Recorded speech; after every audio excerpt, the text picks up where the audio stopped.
mocking a 4-round. They're scrolling, trying to catch me mocking dirty. Trying to catch me mocking dirty. Let's go. Oh, man. They played that song last night in the game. And I'm like, oh, the memories. Good trip down memory. I remember that was the first album I bought. I'm almost positive. I literally had to sneak that thing by my mom. Ooh, I don't know if she probably knew, but she let it go. Oh, I hope you guys are having a good day and doing amazing. Let's get into the 4-round mock draft. Let the games begin. Let the mocking begin. Let the craziness begin. All of it's beginning. I know you're saying to yourself, why the heck you got a dang bed on your wall right now? Well, that was a good question. But I basically bought beds to help out with the echo in this room. So we'll see. Hopefully it's helping and stuff like that. But we got the Titans at the number 1 overall pick. I will say the draft order is now current. Since it's going into week, 12 now, I figured let's go ahead and go with the order. Let's go with the Tides. This is the mock draft order before the Bills and Houston game, which that was a good game.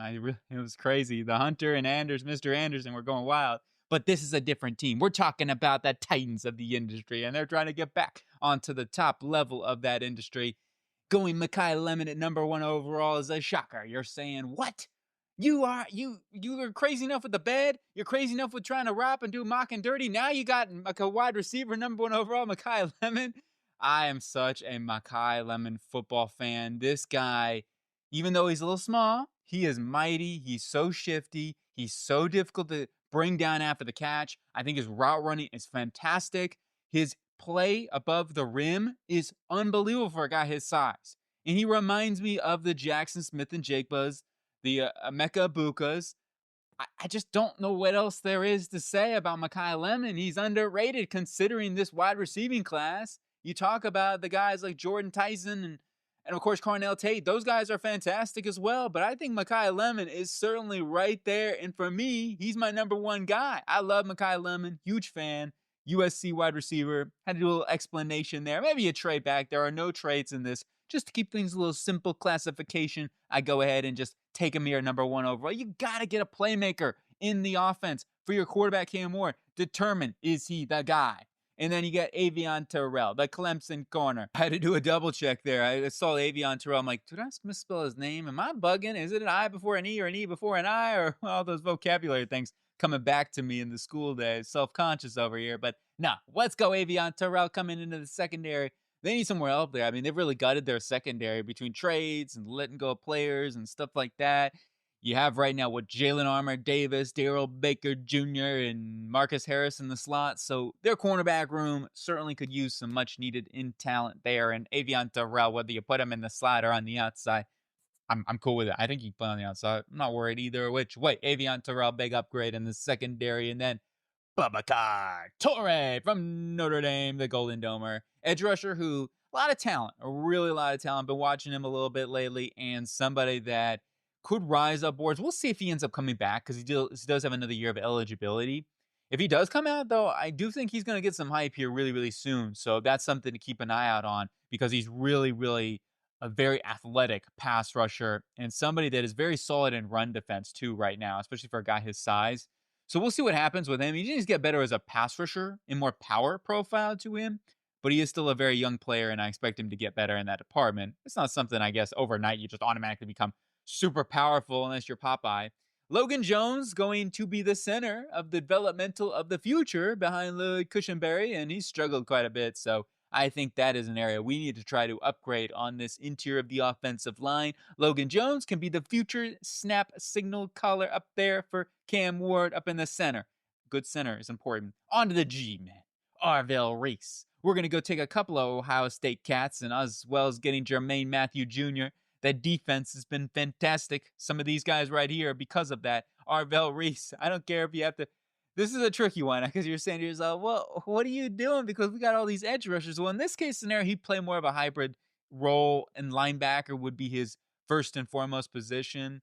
And for the Giants, I would love that. You put him in that linebacking room because they have had trouble stopping runs, especially to the edge, I feel like this season. Arvell Reese is he's going to terrorize that. I guess in this case scenario, what you would end up doing is trading Kayvon Thibodeau, probably for maybe you could trade him for a day 2 draft pick in this case scenario.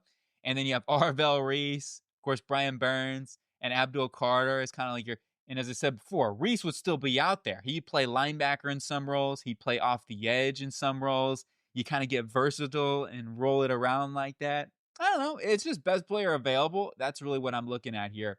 And then Trevor Gooseby, Texas offensive tackle. He has right tackle and left tackle experience. It makes it perfect. It makes it easy for me to say, okay, he can play right tackle, even though, I mean, of course, it's not that simple. However, Gooseby can be that developmental right tackle of the future. Jermaine Illumina being a free agent. I'm kind of even on the camp of putting Gooseby on the inside, possibly early on. If they brought back Illuminor, I'm fine with that. I don't have a problem either which way. It ain't gonna bother me. Jermaine Matthews there in either the slot or on the outside. They need more coverage help. And you got Phillips, of course, in the slot. He's not had his best year, in my opinion, but he'll bounce back, I'm sure. But Matthews has outside, inside out versatility, so they can rotate him in and out. They need some more help in that secondary. It's kind of been a little sore spot for the Giants, in my opinion. A little underrated sore spot. Just at least watching all the games and stuff, I feel like it is. On to the Browns here and Dante Moore, Oregon, the quarterback. He is my number one quarterback at the moment. I think he's got really good arm talent. He reminds me so much of CJ Stroud. He can read the field.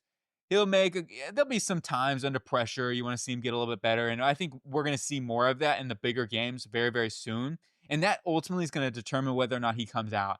There's a lot of people talking because of Todd McShay right now. I don't know. It could be a bunch of hoopla. I know McShay is very, very credible, and I'm sure he's gotten good information. At the same time, it could be hoopla behind the scenes that's telling people that and stuff. Like, I'm sure Dante Moore is going to have to see how things go, see how the playoffs go, and then he'll make his decision from there. Especially in this quarterback class, when you look into next year's, it's like, you may want to go, especially if you can say to yourself, I'm probably going to be a top 5, top 10 pick. You know what I'm saying? I don't know. It's hard to say. We'll see. But Dante Moore, I like him a lot. Casey Concepcion, Texas A&M, wide receiver. Get him a weapon. He's a super weapon. I know you're saying to yourself, do you not watch the Browns? Do you not know how many drops we have? You're going to go get a playmaker who can't catch the football consistently? Yeah, I guess so. I am. But Sam, I am. Casey Concepcion, he's just such a good route. He makes dudes look crazy. And he constantly is creating so much separation. He's another one of those guys, if he can work on his hands, man, oh man, this dude can be a fantastic wide receiver. So I'm just getting a good playmaker here. And then there were also no offensive linemen at this point on the board. I know you can't really see who was still available at this point. I just didn't feel like reaching for Caden Proctor compared to Casey Concepcion at this point. But hey, if it makes you feel any better, I still think you need offensive line really bad. I try to double dip here. And Blake Miller, Cade Pieper, both of those guys, Pieper can be a day one starter on the interior. Put him right in there for Wyatt Teller at right guard. And then Blake Miller, right tackle. That could be a plug-and-play situation. They just need upgrades on their offensive line. They're going to have to hit this in free agency, too. You can't replace an entire offensive line in one off season. I'm just going to be real. So let's just do the best that we can. And hopefully that's going to be something. And unfortunately, it could be a weak offensive line class, in my opinion. It's looking that way. There's just nobody. I like Lomu a lot, but he was off the board at this point. So we'll see. I like Maui Noah as well. He was off the board. Keontae Scott, slot corner here for this team, can come in and help them out in that department, give them some much needed help. What do they got? Like right now with Newsome out, he's gone. They traded and they got Campbell and you got Ward on the outside. Let's go get that slot corner and Keontae Smith. They've had a nice secondary back there. That pass rush helps. Him and Jacoby Thomas, I think, have been stars in the back end. Let's go. Jacoby will be soon. You'll see him later on in this mock draft. New Orleans, I'm going to start off with Ruben Bain Jr., the Miami edge rusher. Just feel like he is a blue chip guy to come into this edge room. You lose possibly Cam Jordan, a Hall of Famer, definitely a Ring of Honor, New Orleans Saints type of guy. And now you replace him with Ruben Bain. Hopefully can do the same thing for this football team. Pair him up there with Chase Young and Carl Granderson. You got Chris Bell, wide receiver from Louisville, in the second round. I felt like this was just a BPA situation at this point. Why not get another weapon in here and a big play threat to go along with Chris Olave?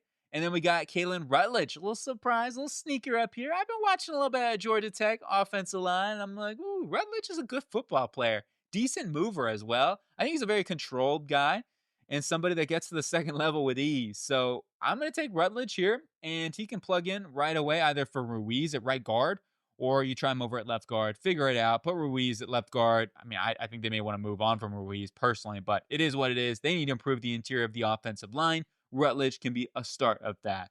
Caleb Alarms, or let's sound the alarms, the TCU linebacker. Gonna need to add in somebody for Demario Davis. Ideally, you bring somebody in free agency, unless, of course, he wants to come back, but I would just say you get somebody, some sort of veteran on a one-year deal. You bring in a guy like Caleb Alarms or to draft and develop. Maybe gets a chance as the midseason rolls around, and then you roll from there.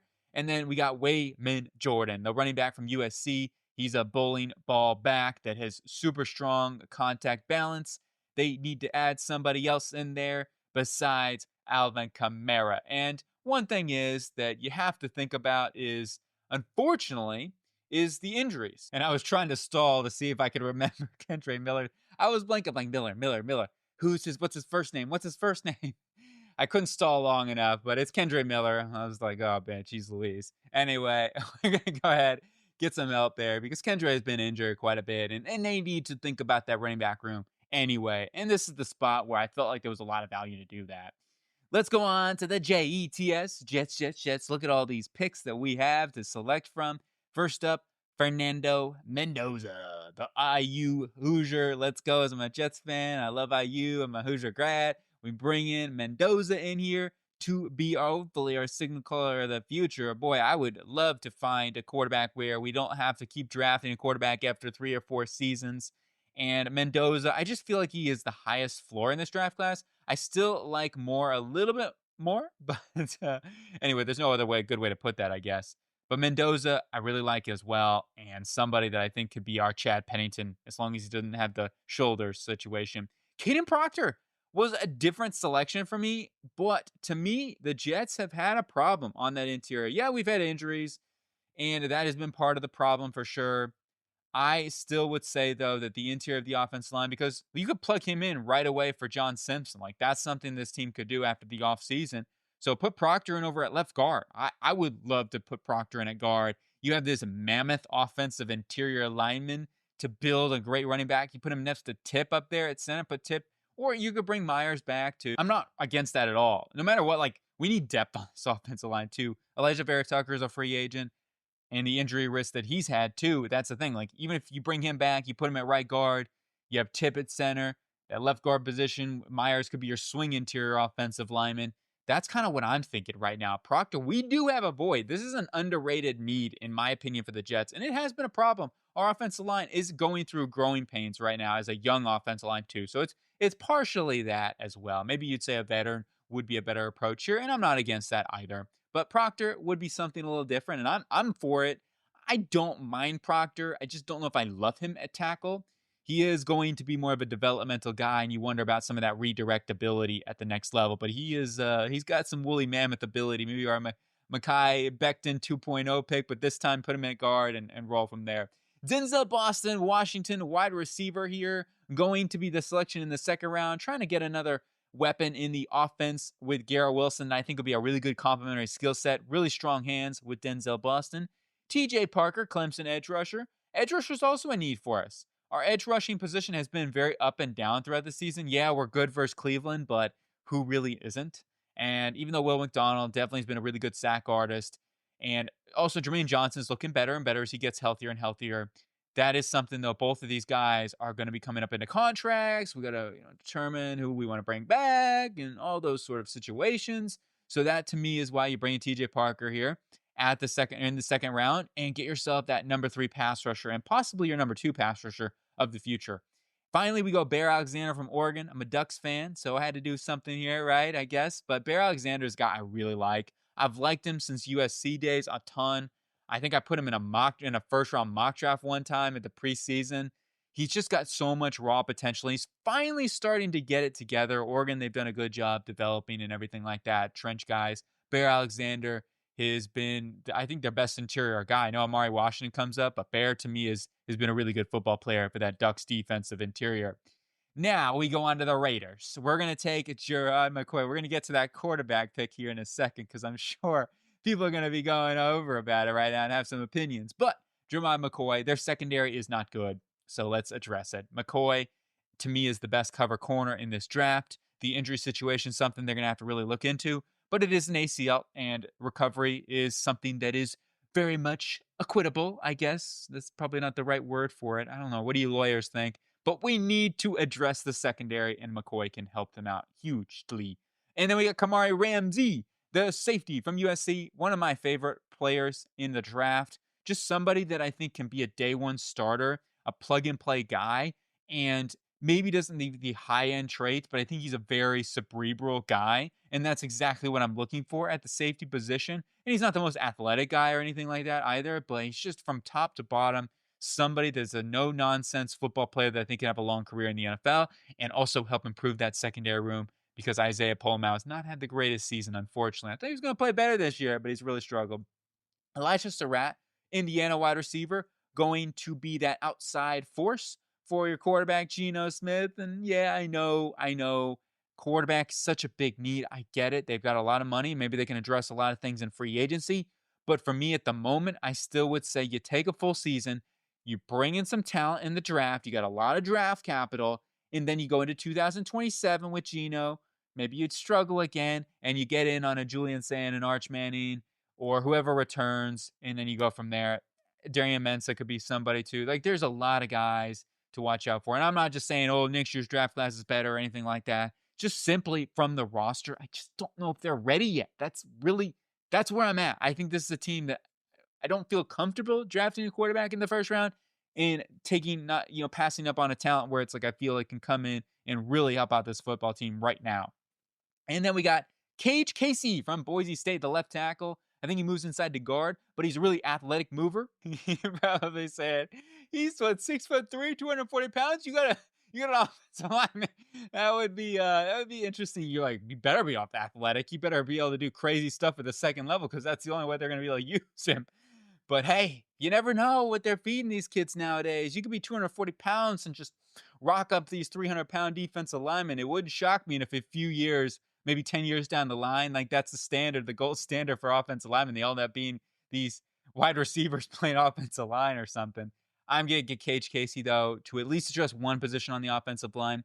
This is something I'm going to say because it's going to be talked about a lot, is the offensive line. And why didn't you go offensive line earlier? I get it. Their offensive line has not been good, and they need to address it. But I also think it's something where JPJ, you put him in at center, and then Parham's one of those guys, we'll see. I don't know if he's going to be back. My guess is probably no. You're going to have to bring in somebody in free agency. Like, you're just going to have to. You're probably going to have to bring in about 2 guys in free agency. And that, to me, is what I'm really looking to do. And also the offensive line class, it was tough. It really is tricky on who, with the players that were available at this point. That's kind of one of those things that also came up for me. They've also invested with Caleb Rogers, a third-round selection. So Rogers, your hope is he's one of your guards. So Rogers, JPJ, those are your young guys on the interior. You bring in a free agent guy at the other guard position, at right guard, and then you have a right tackle who, DJ Glaze, yes, you could upgrade. I get that. But at the same time, am I seeing a guy in this draft that I think is a day one upgrade from Glaze? I don't know about that. I really don't. So that's kind of my opinion on the offensive line. Cage Casey can be another developmental guy in the interior, depending if you bring maybe a guy on a 1-year deal, or you want to keep him at tackle. That's a possibility too. He could give competition over right tackle as well, or he could be a long-term left tackle for Colton Miller. And Miller's still under contract and very good as well. But that's really where I'm at. Bring in a guy in free agency. Give a little bit of money out there where you have a lot of money.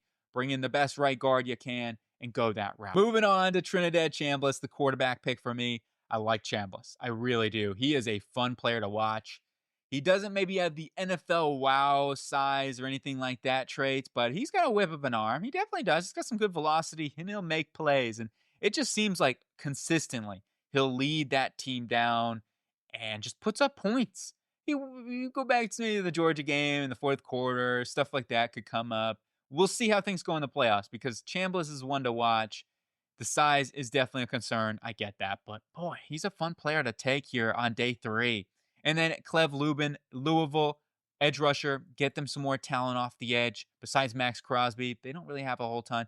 There's another position that they could even go BPA if Ruben Bain's on the board. A lot of possibilities for this football team in the draft. And I just say you take the best players. On to the Washington Commanders, and I command you to get help for Jaden Daniels here. I'm going to get Jordan Tyson from Arizona State, the wide receiver. Tons of upside. Yes, the injuries are a little concerning there, but sometimes, look, I just think that he's such a good football player, and at this point, I'm taking him. He would be BPA on my board, and we're going to get some more help in this offense. The amount of injuries they've had as wide receiver, I'm like, oh, thanks, you're going to add another injured wide receiver into our core, then that's what it is. But no, I think Tyson could be really, really a fantastic pairing with Scary Terry. So bring in Scary Terry and Scary Tyson, Mike Tyson. What is there not to like? And then we got Zachy Wheatley here from Penn State, help out this secondary room. I also like Caleb Downs a lot. That could be a really good pick because they do need some safety help a lot too. But Wheatley would be a nice guy here in round number 3 to help out that back end. On to the Dirty Birds. I'm going Colton Hood. The Hoods are out today. I got my hat on. I'm ready to roll. We're going to get Colton Hood into that secondary to be somebody for the future, can develop. Mike Hughes has had some injuries too, and he's still taking a bit of a step back in general this season. You pair up Hood with AJ Terrell, you got yourself something going, you got yourself something vibing, and I think that'd be a pretty good rockin' room with Billy Bowman in the slot. Zachariah Branch, add some boom, some sparks, some explosion, right? That's what this team is missing on offense, in my opinion. Penix, I know it sucks. Jeez Louise, out for the year ACL. But you go ahead, you say to yourself, all right, you know, what is what it is. Rams are going to get a good pick out of this. We're going to have to do what we can on day 2. Get Zachariah Branch in here with some explosiveness, add some more juice into their offense. And no, he's not a midget. He's not under 1 foot. He's 5'10". Oh, look who is that? He's like in the Madden game, the little small guys. What is that? Like a Halloween promo or something like that? Most feared, something like that. I haven't played Ultimate Team in a long time, but Zachariah Branch, he could be like that. Okay, we're just gonna keep it. That's pretty dope. Pat Coogan from Indiana, the center, to be able to develop in there. Because they're gonna look, he could play guard or center, I feel like too. So that's why I'm looking at like Bergeron and Newsel are both free agents coming up. So in 2027. So I'm just thinking this is a pick where you're developing a guy for the future and looking beyond, right? You're already paying a lot of your offensive linemen. So I feel like they're going to need to draft somebody to be able to get a little younger there. On to the Cincinnati Bengals. We're going to go ahead and take Francis Mauigoa. There's so many different ways to go with this football team, but at the end of the day, I think they have to prioritize offensive linemen. I just saw a funny meme where Joe Burrow was wrapped up in bubble wrap, and don't even put him out there at the end of this point in the season. Seriously, shut it down. Play for a better draft pick. Get Francis Mauigoa. Get offensive line to protect him. I'm totally fine putting him at right guard. They need a right guard bad. It's been a revolving door, of course. They need help there. Put him in. Boom. You got Fairchild at left guard, who I like. Karras at center. It's something, okay? It's something you're building. At least a good run blocking unit. I mean, Fairchild's not been the greatest run blocker, but I think he's been a good pass protector. Karras is solid in both departments, and he's kind of like that jacker too, hype up man for sure. You still got to get better at tackle. I get that, but we'll see. Maybe, hey, if nothing else, you could always put Mims or Mauigoa at left tackle, possibly. I don't know if I feel uber comfortable with that, but it's something you have to consider too. I mean, they could always go Fanu if they want more of a true tackle as a possibility too. You could put Fanu over at left tackle to replace Orlando. And we got Dylan Thieneman, safety from Oregon, going to come in and replace Geno Stone in the back end with that range he has in playmaking ability. And then Kaden McDonald and Hollywood Smothers. So we get Kaden McDonald, who is a really, really solid run defender. And he's got a little bit of juice there as a pass rusher. However, I think that Ohio State is just one of the best in the business at teaching this run defense, it seems like. We're seeing Tyleik Williams come along now as the season's gone on. And DT is one of those positions that takes time. It just does. It's naturally a position where the bigger man leverage wins. And you see these defensive tackles who are in their 30s that are really good football players. Even guys like Adam Butler are very good football players. And that's why I'm saying it's a position that does take time. But ultimately, I think McDonald can hit the ground running for this team, at least be a rotational player early on, and give him some more help in that department. Be a point of attack guy. Hollywood Smothers gives us more explosiveness in the room to go along with Chase Brown, who's explosive in his own right. But I think that he would also give them some much needed help in the run game. As much as they love shotgun too, Smothers is that guy. But I'd love for them to get more under center, get more of a explosive run game in general. On to the Cardinals. Oh, we got an interesting couple of picks here, but Spencer Fanu, let's start off with the one that I think is just an absolute necessity for this football team is to improve the offensive line this offseason. It's a big area that they have to upgrade. Now, Williams is a free agent, but they could bring back Williams and put Fanu over at guard. I'm not against that either. I think Fanu's strong enough where he could hold up at guard, and he's certainly athletic enough if you want to put some pull blocks and stuff like that. It hasn't worked out for Isaiah Williams at this, or Isaiah Adams at this point. He still can develop and over time and stuff like that, be a good swing guard for them. But no matter what, they need to improve their offensive line, and Spencer Fanu, I think, can be a good start to that. Jeremy Bernard, wide receiver, give him some more yak. Give him a guy that can play in the slot for them to go along with Marvelous Harrison and Michael Wilson, who stepped up really well too. And that's why maybe I said to myself, look, we don't have to reach or anything, even though Carnell Ted was on board. That would not be a reach. Anyway, I figured, hey, let's go get offensive line. I think it's a bigger need right now. And then we'll go and get another playmaker in here like a Jeremy Bernard, add some yak after the catch. Anthony Callie Manis is really, really a fun quarterback and somebody I keep coming back to and watching and saying, this guy is going to be somebody that could be like Davis Mills in the NFL. I would not shock me at all if he ends up being somebody like that. And we're seeing Mills. When you have a team that can put supporting, enough of a supporting cast, I think Callie McManus is a dude that really very much a watcher in this draft class. Underrated for sure. He plays for Rutgers. Part of the problem, of course. But Kaliak Manis is certainly a dude I would recommend going and watching. I think he can read the field really, really well. He's got good arm talent. He's got good size. He's a little thin. I would say he's a little under size when it comes. He still probably needs to bulk up a little bit. I really like his arm talent. I like some of the throws he makes are some of the greatest throws that you're going to see in this draft class, even like that level good. He's not a perfect decision maker. Don't get me wrong. There's a reason why he's not being mocked in the first round, but I do think he's underrated. I really do. And then Anthony Hill Jr., Texas linebacker, going to be a nice hammer to develop behind Mac Wilson. I think he kind of fits that sort of mold that they like in their defense. Things are up now. We start off with Carnell Tate for the Miami Dolphins. And this is just a BPA approach for me. I think Tate would be a fantastic player to go in with Jalen Waddle. A great 1-2 punch as well. They need another wide receiver besides Jalen Waddle. So that was an easy selection at that point on the board. And now we fill out some of the areas of need, such as cornerback, Chris Johnson from San Diego State, who is just, I can't wait to see him in the offseason. And what he looks like at a Senior Bowl invite would be great. One-on-ones, sign me up for that all day with Chris Johnson. I think he'd be really good. His fluidity and everything will show off. Billy Sarath, you're placing one Notre Dame offense with him with another one. Leon Eichenberg, what? Anyway, I think that Sarath is really, really good, and I like him. He's the left guard there at Notre Dame. I mean, Joe Otten has actually been pretty solid of an interior there for that Notre Dame offensive line, and there's a reason why Jeremiah Love's got some lanes to open up behind. I think Sarath's certainly been some help there for this offensive line unit, and he can come in there and compete right away with Jonas Savanaia for that left guard position. I think he could win that job. Have Savanaia play either a backup guard position for injuries, especially with the amount of injuries that they've had. I get it, like all 5 of your offensive linemen are returning, but at the same time, do I feel like uber confident that they're all going to stay healthy at this point? No, not at all. Malachi Lawrence, this dude literally looks like kind of like Danielle Hunter in many ways, in my opinion. But yeah, he's not Danielle Hunter yet. He doesn't quite maybe have that level of athleticism too, but he is explosive.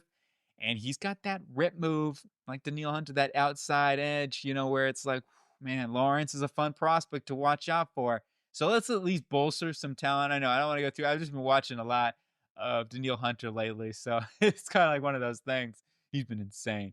But we get Jalen Husky here from Maryland, the safety that has solid enough range. I wouldn't call him an elite athlete or anything like that, but he does have some good instincts. He's a solid enough tackler and everything. So he's somebody that I think with his size profile comes into this back end, at least give you some more depth into the room, because that is something that they need some help on in the secondary with Melifonwu, whether he's back, injury prone, stuff like that. You got to look at, all of it around. And there's even a good chance that, we'll see what happens, but Minkah Fitzpatrick, they could move on from him if they need to get cheaper as well, because their cap situation is kind of tight.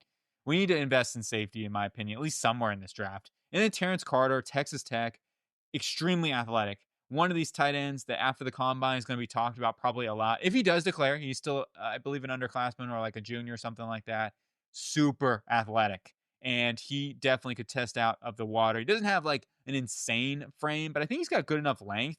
He's just not the biggest guy or anything like that. So blocking may not be his forte. He's going to be like your slot weapon sort of dude, and certainly can be a problem in that role. On to the Minnesota Vikings next. The skull happening. We're bringing in Caleb Downs. Let's go. Exactly. As I mentioned earlier, from going Cam Jordan to Ruben Bain, this is a situation you're going from Harrison Smith to Caleb Downs. Enough said. That's all I need to say, really, I think. Emmett Johnson, though, I need to talk about this one. Nebraska running back, another explosive juice guy that you can add in here. He's breaking more tackles than you expect as well. Like, I think he's somebody that continue to maybe put on a little more muscle mass, get stronger with his contact balance even more. But I think his vision has been fantastic for Nebraska. And they do need a little bit more spark in there. You pair him up with Jordan Mason, a little nice 1-2 punch. Get a little more reliability in there. As good as Aaron Jones has been, that's been a problem. And without Aaron Jones, this offense hasn't really run as well. So Johnson could be a little more of that juice into the room. And then with their third round selection, I'm going Jake Slaughter. Hopefully can destroy some dudes up on that center position for them.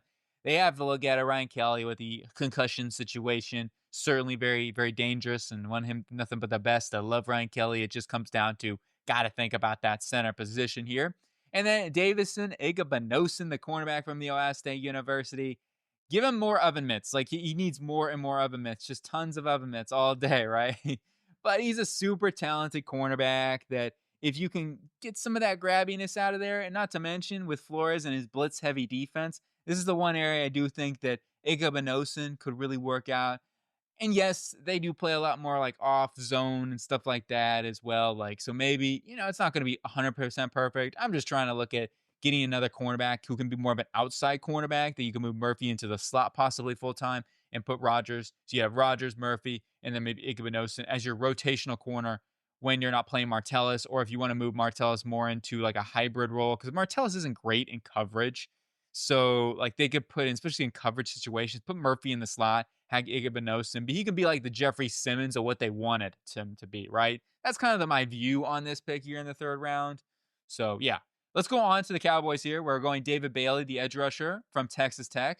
We're going to add some pass rushing, more pass rushing ability, even though the pass rush is looking really good right now. He was just kind of the best on my board-ish range at this point for a need. Like I wanted to go offensive tackle, I really did, but the big three was off the board. I didn't want to go for Proctor here, so it was just a little too early for me at this point. So I'm going Bailey, and then we got Keith Abney, the second from Arizona State. He's been fantastic. Another game-stealing interception. He's notorious for that, it seems like. J.C. Davis from Illinois is the Fighting alumni, of course, going to be a good left tackle to develop in here and give him some more tackle depth in general. Like they need to at least some sort of tackle depth that can compete with Nathan Thomas. Hey, even Tyler Guyton at this point. But I like J.C. Davis. I know he's not perfect, and he's gotten Wally Mop throughout his career at times, but I think he's pretty dang good. He'll just have a couple of bad games here and there. I like him, though. I think he's a solid athlete, good size profile. Yeah, I wouldn't, don't rule that out. I think he could go higher in the draft. It wouldn't shock me. But anyway, that's kind of where I'm going with the Cowboys. Cornerback, maybe not be the biggest need at this point. We'll see. Bland did have a bounce back game. You got Kalen Carson, it's been okay. And then, I thought that he wasn't as good as like when I was hearing like rumors, and I was hearing like things before I watched that game where like they were talking, he was just tearing it up versus the Raiders. I thought he got beat a couple of times and stuff, but it wasn't bad or nothing. I thought Revel played well, so that's good to see. Anyway, that's kind of my draft here for the Cowboys. Let's go on to the Ravens. I'm going Peter Woods, Zion Young, Jacoby Lane, and Oscar Delp. Defensive line, just for obvious needs, they need to bulk up some on that defensive line. Between interior defensive line depth is a big problem for them this season, especially. Edge rush, for sure. Let's go ahead and bolster that up. They did trade for Draymond, and he's helped. He has helped quite a bit, but Zion Young gives them a little bit of that and then can be the future guy. Jacoby Lane, sure-handed USC wide receiver. Doesn't have the athletic juice, but certainly can work out here because I think that you pair him like as that DeAndre Hopkins type of wide receiver in this offense, and I'm cool with that. Like Hopkins isn't a huge separator, but he can make tough catches, and I think Lane can do that. Oscar Delp, Georgia, tight end. I am still a huge Oscar Delp fan. It just comes down to, and he's not really had the production. I get that, and he's not always used in that regard either. He's used a lot as a blocker, so some of that's just partially scheme. I think when he gets an opportunity to be more of a receiver, he'll show off more of that skill set. And the athleticism with Oscar Delp is so good in my opinion. I just think he's a really, really overall well-rounded athlete that can also block too. So that's where I'm going with Oscar Delp there. I also think the Ravens are going to be making the playoffs. But anyway, the Chiefs, we'll see. They're going to be in a tough situation to make the playoffs. That's a whole side note. I'm going Mateo Uyunglele from Oregon. I recently was watching some of his film, and I think he is underrated at this point. I get it. His power profile, you would expect it to be a little bit better. And that is something I do think he needs to get better at. I really think this guy, though, has some excellent hand usage and somebody that I feel like's got enough explosive juice as well to win consistently at the edge in the next level.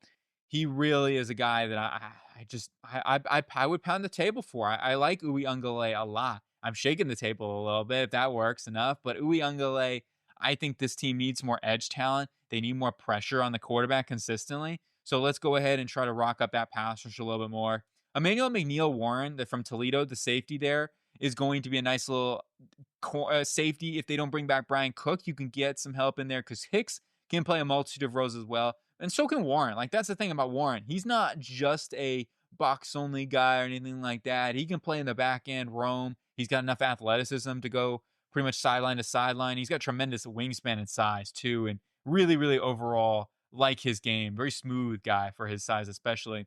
And also very instinctual. Jadarian Price snorted up Price is Right, as I like to say, with the Notre Dame running back. The number 2 bell cow there, who I think will get a bigger role in the NFL as a lead back for somebody. And for the Kansas City Chiefs, boom shakalaka is going to be my phrase for this one. They need some help in that running back room, and they need a number 1 runner. And Kareem Hunt's great, of course, the short yardage king. You got Pacheco, who's been a little banged up, of course, throughout his career. You got Brashad Smith, who could be a receiving element. Who can be that workhorse? That's Jadarian Price between the tackles. John Michael Galenborg, the tight end from Wyoming. He will probably end up going somewhere on day 3. I totally get it. He's not had the season. He's also been injured. I just continue to go back and watch what he can be. And I think tight end is one of those positions you just really have to look at some of the traits in many ways. And ultimately, I just think he will get healthier and be a force at the next level. I'm sticking with my opinion on Galenborg. I'm not letting this season detour that. I really like him. On to Houston Texans. What a game that was. And Davis Mills continues to, he didn't have the greatest first half. He missed some open throws. I thought in the second half that we kind of tightened it up. That whole team, their defense is just incredible. Their pass rush is unbelievable. Jeez. Of course, their secondary is great, but then you talk about their pass rush is just next level. Jeremiah Smith, Air Love here, as I like to call him. Woody Marks had a good game, and he continues to have good. Their offensive line, actually, their interior wasn't bad. This mock draft was done like before and during. It was basically before/during the game as well. So it took a little bit to do the mock draft in general. It took me around a little over a day and stuff of time frame and everything. So it wasn't completely before. It wasn't like after the game. But however, you still look at this offensive line and they need to invest in it. So I figured let's go ahead and do like what they did a receiver this past draft. We'll double dip it in the second round. We'll get Austin Sherfield and also Emmanuel Pregnon here, the Oregon and Ohio State respectively guards. Well, Sherfield's a left tackle. Pregnon is a guard. Both guys have played both guard positions as well. Sherfield, of course, has left tackle experience. Hey, in a pinch, if you needed him to, you could put him over there. I think he's probably going to be a guard at the next level, and that's totally fine. He is just going to be somebody that I think with his strength in the run game is extremely impressive. And Pregnon's a really good lateral agility guy that could certainly be a good pass protector too for this football team. But their run game, going back to the game, I thought they were getting really good push-up on that interior in the game. Yeah, Buffalo's interior offense line hasn't been the greatest this season. They're dealing with some rookies, some injuries, stuff like that. But I think that they did a good job. It was the tackle positions where they were struggling in this one. Ursary didn't have his best game. And that's fine. You're going up against some good edge rushers there too. So, but anyway, I do want to invest in the offensive line still. And whether it's tackle, edge, or interior, you got to go ahead and invest in it. So I try to double dip here. Lee Hunter. Add another Hunter to this defense, right? The Houston Hunters. Lee Hunter. 6'7", right? Come on, man. That's everything out here. Lee Hunter. Got to add. And I think he's an underrated player from Texas Tech. Jeez Louise. He is so strong. But yeah, he's got some explosive juice to get after the passer as well. Settle and also Sheldon Rankins have been fantastic, but they're getting a little older and contracts coming up. So that's something we have to look at in general. He had a Jackson Jr., the Ohio State edge rusher, could be a nice little developmental third guy. And that's really what I'm thinking here is just finding some more depth and stuff like that. And then we got Bray Hubbard, safety from Alabama. Jalen Reed was playing out there and, up and down. I thought he had a good first half. Second half, I did see him miss like 1 or 2 tackles. Besides that, though, he's a rookie, and we'll see more of him as the season goes along. But Hubbard could be at least a rotational player. So we're at the halfway point here, and you got Cassius Hal, edge rusher. Hal, I like to say a little like that. Oh, Hal up in there, or Cassius and up the ball in that edge position. Okay, I'm clearly not a country guy. But anyway, got Cassius Hal, edge rusher from Texas A&M, the short arm bandit, the T-Rex arm man.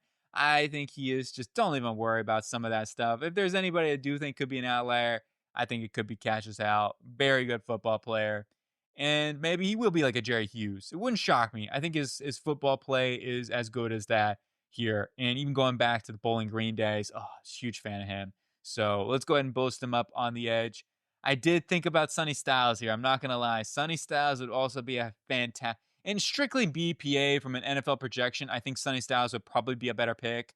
I don't know. I kind of still am on team get a linebacker on free agency at the point for Carolina, but I'm continue to rethink that as I go along, especially if Sonny Styles is on the board because he's such a good football player. So Carolina, definitely let me know what you think on that. I think Sonny Styles will probably be my selection, but I do like Hal a lot too. And they need more edge talent here. So it's one of those scenarios. What do? Go back to Texas Tech. It was a little bit of that too as well. So I don't know. I'm trying to talk everything into it. I'm trying to convince you. Is it working? My sales techniques? Yeah, I'm not a good salesman. I'm not a Wolf of Wall Street guy. I'll tell you that right now. Jelani McDonald's. Or McDonald's. We get the slides. They took away the slides. I came back from Florida and they took away the McDonald's kid area. Can you believe that? Unbelievable. They remodeled it. Anyway, that's still a minute point. But good memories as a child. Jelani McDonald going to be an uber athletic safety here that has so much upside. He really does. And you put him in that back end with Trayvon Merrick. Man, I like it. Lathan Ransom can be your third safety. Yeah, I think he'd be a playmaker for them. And then Max Iananker is going to be a tackle to develop at the right tackle position. It's not swing tackle. They need a swing tackle first and foremost, and they could look at a long-term right tackle for Taylor Moton, who is still under contract for a couple of years, but he's also some injuries, and you need to think about that situation there. Julian Neal is going to be a developmental corner on the outside for Mike Jackson for a season, who is still under contract. But going into 2027, maybe Neal could end up taking that role for this football team. At least give him some depth on the outside, too. It's time to celebrate good times. So long, we're back, and we got to do a little dancing intermission, right? Sometimes you just got to get up, run around, do some crazy stuff, right, kids? Come on, let's do it. We got the roar going on here, Detroit. It's time to bring some hype. It's time to bring the celebration to Detroit because we got to figure out what we can do with this offensive line a little bit more. I'm going Parker Brailsford, and I've said this. I know you probably see Parker Brailsford being mocked in the 3rd, 4th round, and you're thinking to yourself, okay, so that's what you think about the Detroit Lions, huh? That's what you think about our football team? You think you can do this shit? You think you can do this to me? Where's Denzel out here, right? Give me the Oscar. No, I'm definitely not Denzel. But I just love Parker Brailsford so much. Like, I can't state it enough. I really would put my reputation on the line here. I don't know what reputation I'm putting on the line. I don't know. But I'm a huge fan. So come back to me in a couple years and tell me Parker Brailsford's out of the league and I was insane. I just like him a lot. I really do. I'm going to stand up for that, and it is what it is. So Brailsford's my guy. I really like him a lot. Joshua Josephs, Tennessee, edge rusher. Be that 1-2 punch with Aiden Hutchinson. Nice little pass rushing duo there. Bring back Quinnen Muhammad as well. Then you got Kyle Lewis, developmental linebacker for them from Pittsburgh, who's been excellent. Him and Lindsey, a really good linebacking duo there in college football. So Lewis going to be a guy that, with Alexander Zaloni, so vital to the Detroit Lions and that linebacking core. What he can do as a cover man, too, is really exceptional. And I think Lewis could have a little bit of the similar impact for this football team. And remember, Derek Barnes plays a lot on the line as well. So that is, to me, where you're looking at with Kyle Lewis, somebody that can give him that number 2 linebacker to go along with the Captain Jack up in there. And then you got Jontez Williams in the 4th round. A lot of times, at the end of this draft, they just try to put in guys I'm a little higher on, underrated, in my opinion. Jontez Williams is one of those guys. He's been injured this season, so maybe he ends up coming back to college next year. I think he does have one more year of eligibility. I really like this guy so much. Oh, my gosh. There's another guy we're going to mention too a little bit later, Jeremiah Smith. Sorry, Jeremiah Cooper. Yeah, Jeremiah Smith. He's pretty good too. I think you may have heard of him, but Jeremiah Cooper, you may not have heard of him. Also from Iowa State. It's fantastic. They've got two really good corners there. I feel like are very underrated in college football, but have had both their own set of injuries and stuff. But Williams, really solid, fluid guy, solid enough size, not the biggest dude, but Armeek Robinson's a free agent. You want to try to bring him back because I feel like he's been their most consistent corner, actually, in many ways. So, yeah, if you can bring him back, great. But Williams could definitely be some more depth and a little bit of an understudy there. On to the Jags. I'm going Amari Washington from Oregon, the Duck. We're getting two Ducks in here, man. The Ducks are running into this offense and a defense with Washington. Get themselves some more passers, some more juice up on that interior. Both very explosive. Needs to get better with his hands, more consistent, more power as well, but certainly has all the traits. And you got Isaiah World, Duck, as well as I mentioned, at the left tackle position there. Needs to work on getting stronger as well. That left hand lead needs to get better, not lose to the edge so often. However, I think that this football team needs to invest in the left tackle position. Walker Little has had some struggles throughout the season. So to me, let's go ahead and invest in that a little bit there and at least get themselves a good swing tackle for this offensive line. Genesis Smith from Arizona, the safety, who can come in here and also give him some more depth right away. Even though Murray's been solid, he's dealt with his own set of injuries. You got Wingard, who is going to be going into a contract year. So there's something to look. Antonio Hamilton, or Antonio, I'm forgetting your name. Antonio Hamilton. It's the Texas A&M guy. He's been playing out there. I've been seeing him make some plays, actually. Antonio Johnson. I knew it was going to come to me eventually. I'm like, Hamilton, that's where I work. I don't know what am I talking about. But yes, go ahead and get Antonio Johnson out there to, he could end up being their long-term safety. But Genesis Smith going to be somebody else in that room because they could still use somebody else in there. And you got Anto Saka from Northwestern, the edge rusher, who is really a sack artist. Is what he is. That's his name. He's got a good name for it. Really, really athletic. He's been injured too. So, there's some times that injuries can blow you down on draft boards, but he could be a really good edge rushing replacement guy or like a good solid edge rusher number 3 pass rushing specialist guy. Because I will say that Josh Hines-Allen hasn't been as dominant this season. Walker's, of course, had his set of injuries too, but when he's out there, I think Walker's been fantastic. We're going to go ahead and try to juice it up a little bit more there. And then CJ Daniels needs some depth in the wide receiving room, especially with the amount of injuries that they've had. So that's why I'm just thinking, hey, let's go ahead and get a little more depth here in CJ Daniels. He's made some spectacular catches. And he's another guy that I like going back to back when he was at Liberty. I thought he was really good. He's a little bit better of a blocker, too, than you'd expect. On to the Tampa Bay Buccaneers here, where we go. Romello height, speed, speed, speed. And with Todd Bowles' blitz, we can go ahead and bring in Romello height. Okay, I'm done. To get some more edge talent here, is their pass rush has not been great other than blitzing. Like, they're great with blitzing, and Bowles is one of the best in the business at, disguising these safeties and corners that come from nowhere, it seems like, or linebackers or whatever. But at the end of the day, you also have to be able to win when your can't get home consistently. So Romello height, let's go and bring on some more edge. He's just so dynamic. And you got Isaiah Trotter from Missouri. Let's go, right? A dude that somebody, I've been listening around about, keep an eye on Isaiah Trotter. Okay, this guy can play football. I'll tell you that right now. The Mizzou linebacker. Yes, he is the brother of Jeremiah Trotter Jr. and the dad, of course. So I think Isaiah Trotter is really good, man. He's got a little more traits, too, than his brother. A little more size profile. And I think he can be their linebacker of the future. So let's go. Let's find that linebacker that they need, right? Those are 2 big areas for them to hit.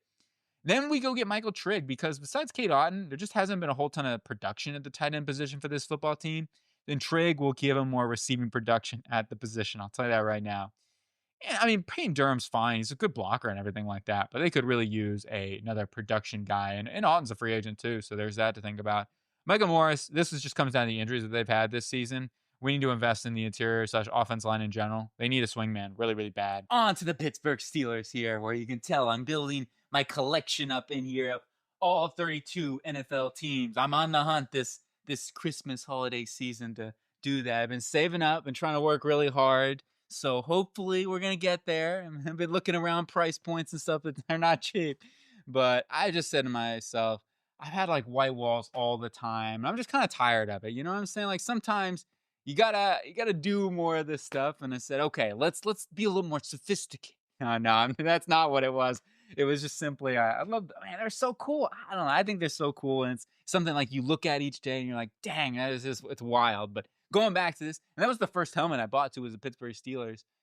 I know you're saying to yourself, why do you have the Green Bay Packers next to the Pittsburgh Steelers? Are you crazy? Don't put them next to us. We don't want any memories of that Super Bowl.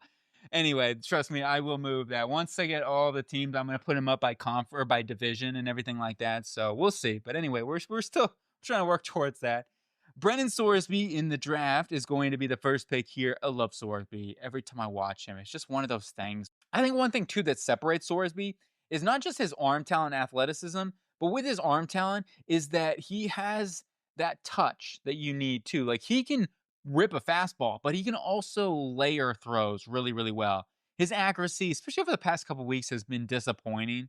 So that is something to watch out for. And part of it too, I don't want to put all on Sorsby. I think the receivers, the chemistry is not clearly there. He hasn't had a whole ton of work together with these wide receivers, and it's still on Sorsby. Okay, you got to hit him no matter what. At the end of the day, I think Sorsby really, if he puts the work in, he could be that guy at the end of the first round that could develop into a franchise quarterback. And obviously comes down to coaching, comes down to his work ethic and what you can do to put players around him. So that's really what it is. And speaking of putting players around him, we got Chris Bradshaw, we got Brennan Thompson from Mississippi State. So two wide receivers, two different wide receivers might add as well.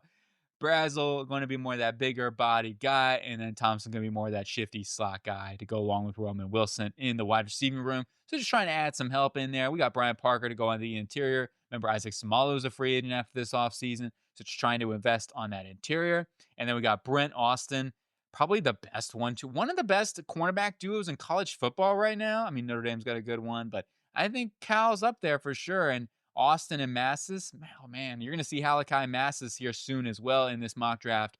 But Austin, he's been so impressive there. Number 4 and number 5. Jeez.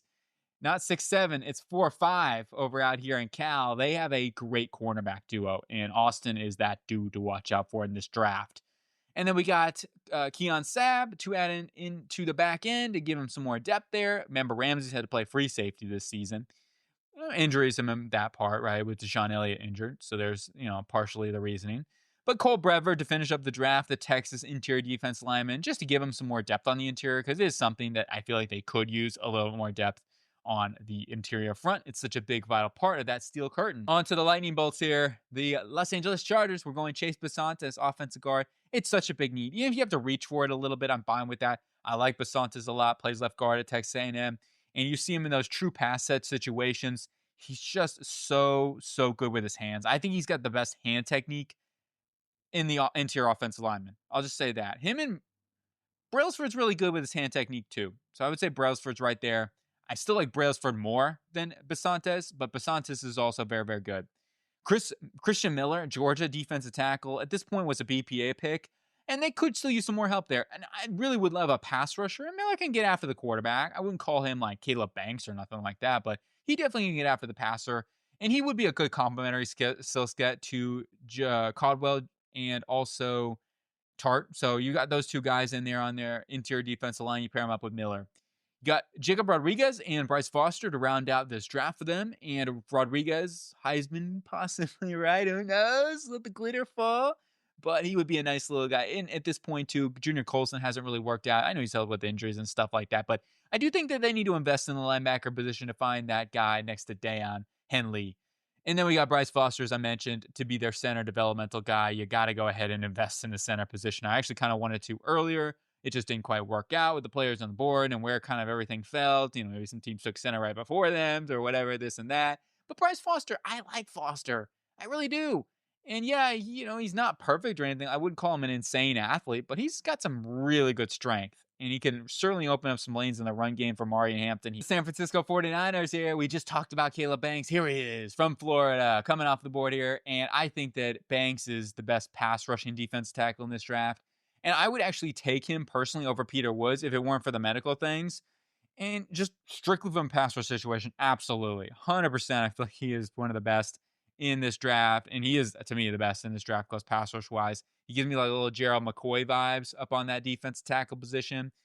So we'll see what the medicals look like and everything like that. But you add in more passers to this defense line, which is a must. And Robert Saleh, I also add in Yanzi Pierre from Alabama as another pass rushing guy, specialist sort of dude, in a mold like a Bryce Up. Just he's physical too as a linebound man. He's a fun player to watch out for. This season's been fantastic.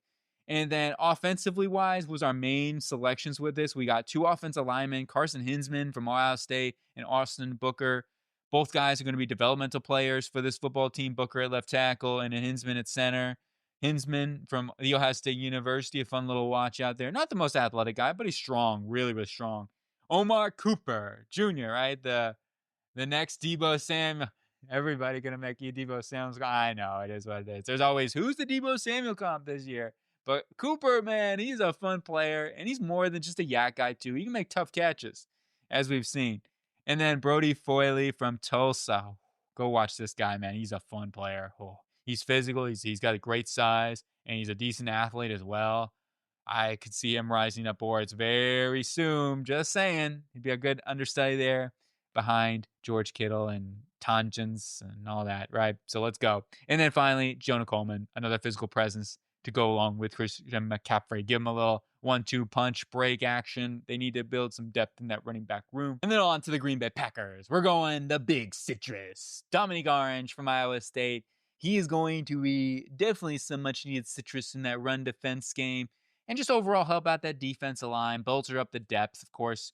Losing Kenny Clark, you got to figure that position out with Devontae Wyatt going to a contract year. Colby Woodens coming up here soon on a contract as well. So those are all situations you're going to have to look at. So building up some more trench play to me is going to be a big priority for this team and for Gutekunst. Then we got Apani Laulu, another area where getting some run blocking ability certainly would be a nice addition for this football team. And it's something they haven't always opened up a ton of lanes. So we're going to invest in the center position for the future because I believe 2027, you're going to have to start looking at Jenkins. Is Jenkins a free agent this year? I have to double check on that one, but he's coming up on a free agent situation, and some of their picks haven't quite worked out at this point. Jordan Morgan has had his struggles and stuff like that too. So I think investing in the offensive line is something that this team may have to do once again.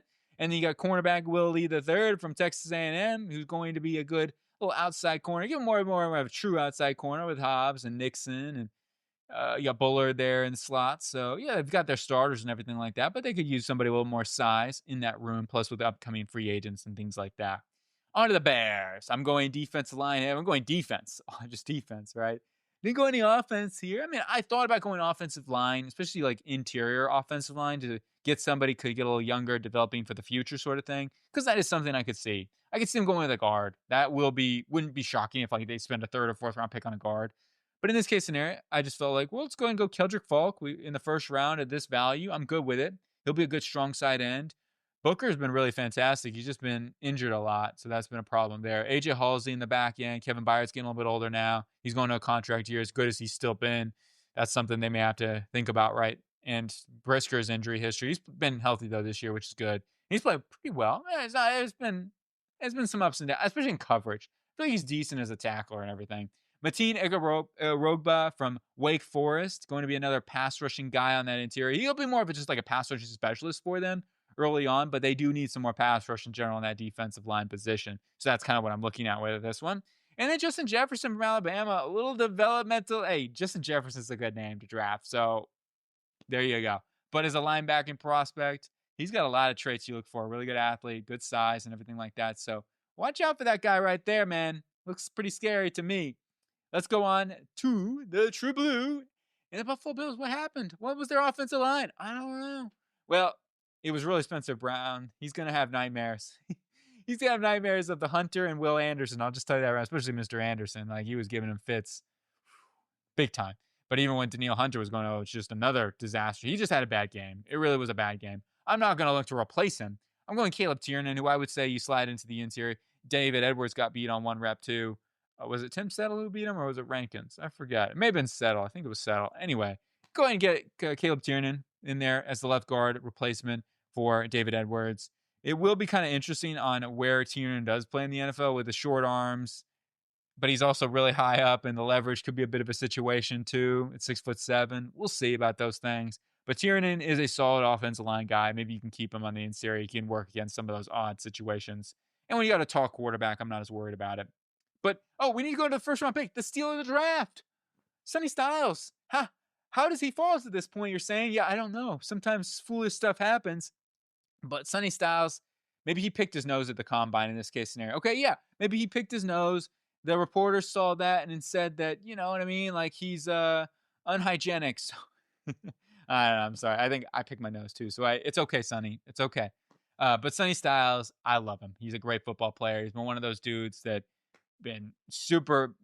I think he's just he's going to be exactly what his team needs. Really exactly what his team needs. This would be a run to the table situation for Buffalo Bills. Their defensive interior also was getting pushed around by that Houston offensive line in that game. But their linebacker position needs some much needed help. Terrell Bernard got injured. Hopefully nothing serious. But that is something to watch out for too. Bryce Lance from North Dakota State, the wide receiver. Woo-hoo. Watch out for this guy when we get into that pre-draft process, the Senior Bowl. Some speed for sure. And they need to invest in the wide receiver position once again. Keon Coleman just has not worked out. So let's go ahead and get Bryce Lance in here, an explosive threat on the outside, and then we'll go from there. Trade in Stukes, Arizona, slot cornerback, physical presence, good cover man, and he can be a good developmental guy with Taron Johnson. Imagine injuries he's had too lately. On to the Seattle Seahawks here, and we're going with the Vega Ione, the offensive lineman over at Penn State, left guard. Plug him in for this offensive line. Put him over at right guard even, or Zabel. I mean, you could put Zabel at right guard. You would just get yourself some much needed help on that offensive line. Sometimes too, what baffles me is the PFF grade on Gray Zabel. He's been unbelievable, but he's ranked at like the 76th best offensive lineman. You know, he's unbelievable. Zabel's been an absolute hit. I think he's going to be a Pro Bowler at some point. But you add in Vega Ione, just kind of find that offensive line for the long haul there. And just with Sundell, who's been solid as well. I mean, ever since Sundell's been injured, their offensive line's kind of gone down too a bit. So Sundell, Ione, and Zabel, that's your interior rocking. Lucas got a contract extension. You got Cross. Let's go. You got to keep Sam Darnold upright. When things go wrong with the offense line, things go wrong with Sam Darnold, right? That's the problem. So keep Sam Darnold as a priority here, upright, the most important thing. You got playmakers. Let's build that offensive fortress. Kelly Jones. I went to Kelly's School of Business to get Kelly Jones, or they call him, what is it, Jones Island right now is going around out there. Dude is long, he's tall, he's physical, and he is fast. He has got athletic traits. I could see this guy rising up boards very, very soon. He already is. His name's starting to pop out there and stuff for good reason. That Texas game, oh, geez Louise. Now, he's a little physical. I think that, he's got to be a little more careful with the hands, maybe wrapping around wide receivers too often, too early, and using some of the college rules to his advantage as well. And that's okay. Like, it is what it is, but he's going to have to be a little more careful with that at the next level. He certainly has the athleticism, though, to keep up with wide receivers. So that is something I'm not worried about. So those are just things he needs to work on a little bit. But you talk about the ball skills with him. What has he picked off? He picked off Arch Manning. He picked off Marcel Reed. Not too bad of a resume right there, might I say. We'll see. But Kelly Jones could be the Reek Woolen replacement here. And then we got Anthony Lucas from USC. I've watched a little bit of Lucas. Wasn't like blown away or anything like that. But at the same time, he's got some traits and somebody that can be a developmental piece. Boy, Mafi's a free agent. DeMarcus Lawrence getting a little bit older now. So those are all things. That Chino Wosu's coming up on a contract as well. So I want to invest in the trench position to give him some more depth. Then we go on to the Indianapolis Colts here. I'm going to go take Jake Golday from Cincinnati, the Bearcat, to be that linebacker pairing along with the great Jair Franklin. Get them that 1-2 punch in there with Golday, who's a ferocious linebacker himself, and also some coverage ability with him. I think it's a good complementary skill set. And then Ian Strong from Rutgers, the wide receiver. Now, his hands are pretty strong. He did have a critical drop versus, who was it? It was in the goal line situation I saw. I was watching Ethan Callie McManus, and I've been watching a good amount of games with him and stuff. And then I noticed Ian Strong throughout this, and that's kind of how I found out about Ian Strong. And people saying, oh, yeah, watch out for this guy. But Strong, really impressive. And remember, Alec Pierce is a free agent after this season, and he's going to get some money. He's played really well. So I want to invest in this wide receiver position now, too, with A.D. Mitchell traded to the Jets. And A.D. Mitchell struggled in his first game really bad. Really bad. Anyway, Tim Keenan III from Alabama, going to be a good nose tackle of them. Obviously, they got Toby Atabare, who's been a good pass rushing guy for the Indianapolis Colts.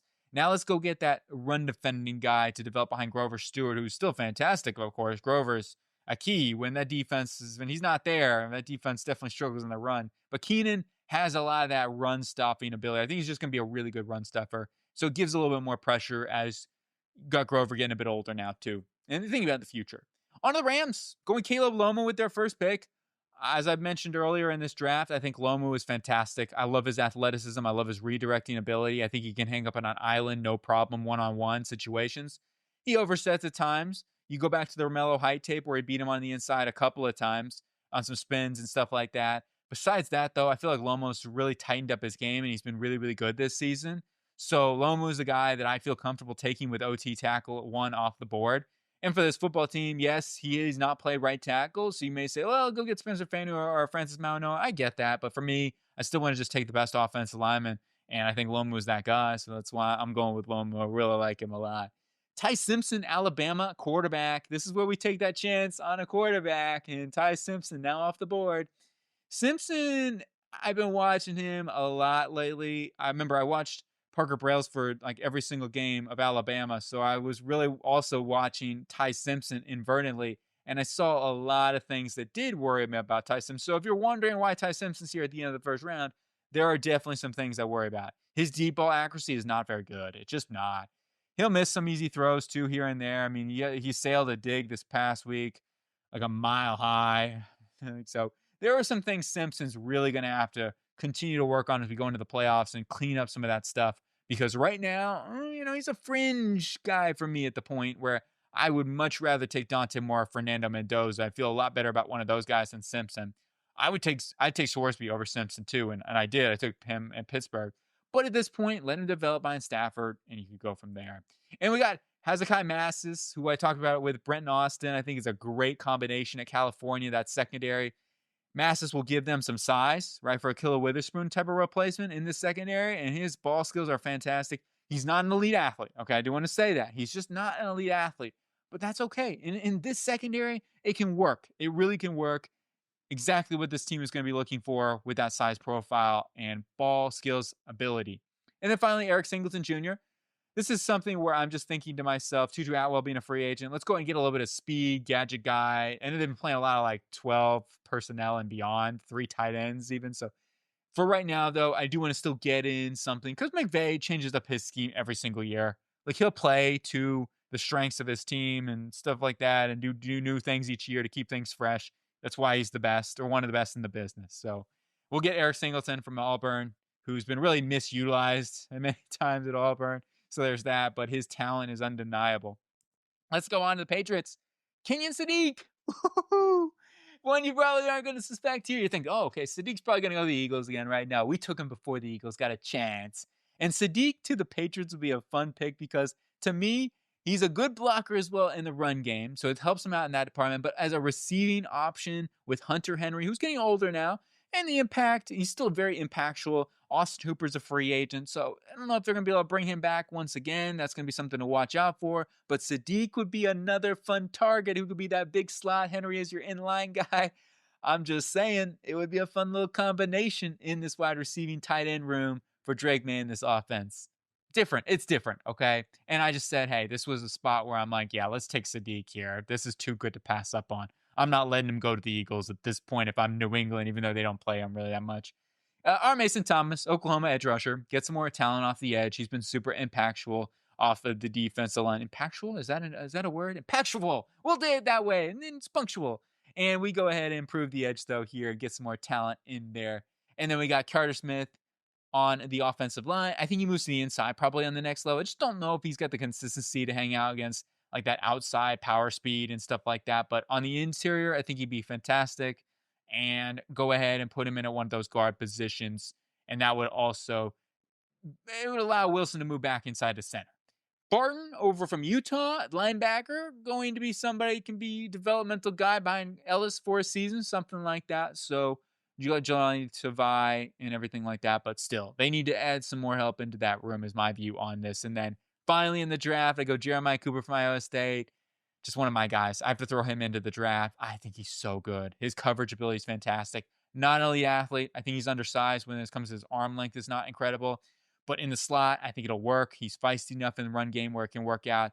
That is something this team could need because Marcus Jones is a free agent. So Jeremiah Cooper, I think, will be an early impact for whoever drafts him and a super underrated player. On to the Philadelphia Eagles, where they get Mansour Delane at their first pick. That might have been a bit of a steal, just a little bit. He falls at this point, but hey, Mansour Delane's a fantastic football player. You pair him up with Quinion Mitchell and Cooper DeJean. Say ya. See ya. I'm done. I'm back. I'm not giving up yet. We're not done. We got to finish strong. But that would be crazy, I think. Mansour Delane, Vic Fangio, let's go. It's a perfect, I think that's a great fit. Caden Green, the machine, over there at Missouri. The Missouri offensive line continue to improve. They continue to produce good offensive linemen. A guy that can run block for sure. And that's something that they've really struggled with this season. And Saquon Barkley's taking a big step back because the offensive line, to me, is not getting the push quite on that interior as they have in the past. Even comes down to Dickerson, too, a little bit, not as dominant this season. I'm sure they're probably working through some injuries and stuff like that. Steen's not like the most dominant run blocker either. He's been solid in pass pro. But anyway, let's go ahead and improve it, at least invest in it. Eli Stowers from Vanderbilt, he's going to give him some speed for sure with that tight end position. He's like a hybrid big X slot guy. He'll have to work and develop to get stronger as a blocker and things like that. I get it. He's not an inline guy, but you can always, if you let go of Dallas Goedert, you can always bring in an inline guy, and then you can work into Stowers into a rotational role and stuff like that. So I think Stowers' upside is really incredible. And then you got Jacoby Thomas, Miami, the Hurricane, the U, is going to be that dude to pair along with Makuba in that secondary. Jacoby and Makuba, what a combination that would be. Yes, he's not as athletic as Makuba, but he is instinctual for sure and makes a ton of plays, coming off a couple interceptions, North Carolina State. Both good interceptions, not like just tipped interceptions or anything like that. Like, he was reading the eyes and made big time plays. And he's done that all season, I feel like. Justice Haynes from Michigan, going to give him some depth in the running back room. Yeah, you got Shipley. You got Bigsby they traded for. We'll see if they re-sign him and stuff like that. But I just felt like the value was really good here, and you never know, right? Finding some good depth at the running back position in round 4, not bad. Skylar Gill-Howard, Texas Tech, pass rusher. Another one of those situations where he's a little banged up. So the Eagles, they pounce on this, and I still can't believe they got Moro Ojomo in the 7th round. I don't know if you remember my rant about that, but I was like, what is the NFL doing? Unbelievable. Moro Ojomo's a beast. But Skylar Gill-Howard gives us more pass rush on the interior. Not that they need it. On to the Denver Broncos here. Final picks of the draft. We're going C.J. Allen from Georgia. 2 Georgia players, actually. C.J. Allen, a linebacker, to pair him up with Dre Greenlaw. Singleton's not been the greatest in coverage. I mean, Allen, I don't know if it's going to be a coverage impact right away, but he certainly will be an impact in the run game for sure. That's not the initial an issue, but it adds more fuel to the fire, I guess.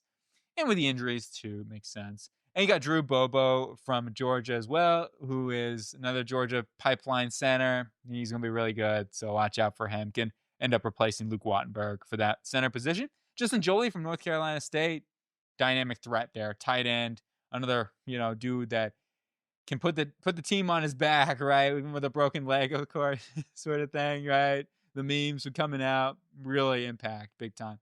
And then he'll be a good developmental guy behind Evan Ingram first season. You got LT Overton. I put him at the end. And this is a guy I still like. I get it. It's just the production's not been there. And many times you haven't seen him make a whole ton of plays. But I still think he can make a really strong impact for whoever drafts him in a Danico Autry type of role. Or John Franklin Myers possibly type of role. Like, he could build up some more weight. He's got room to grow on that frame if need be and move to the interior more as a full-time guy in a John Franklin Myers role. So that's kind of what I was looking at with this pick. Nicky Prognos from Stanford, the left tackle there. Good developmental guy with solid enough athleticism. He's not, not the most technically sound yet, but Prognos is a guy that I would say you take to develop when you got 2 older tackles where you say, okay, maybe a couple of years, we'll see what we have, and he could be that guy. So I'm going to go ahead and take Prognos here at the end of this draft for the Broncos to finish it all up.